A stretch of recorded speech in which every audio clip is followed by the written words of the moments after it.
वजन कमी करण्यासाठी कमी खा किंवा उपाशी राहा हा सल्ला तुम्ही ऐकला आहे का? पण हे तुमच्या शरीरासाठी खूप धोकादायक ठरू शकतं. नमस्कार मित्रांनो, मी शिवराज बिझी बट फिटकडून.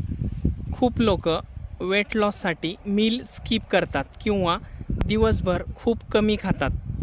सुरुवातीला थोडं वजन कमी होतं किंवा कमी झाल्यासारखं वाटतं, पण नंतर पुन्हा वजन वाढायला लागतं. कारण बॉडी आपली स्मार्ट असते. जेव्हा तुम्ही खूप कमी खाता तेव्हा बॉडी सर्वायवल मोडमध्ये जाते आणि मग मेटाबॉलिझम स्लो होतं आणि बॉडी फॅट जास्त प्रमाणामध्ये साठवायला सुरुवात करते. म्हणून वेट लॉससाठी उपाशी राहणं हे सोल्युशन नाही, तर स्मार्ट ईटिंग आणि हेल्दी डायजेशन महत्त्वाचं आहे.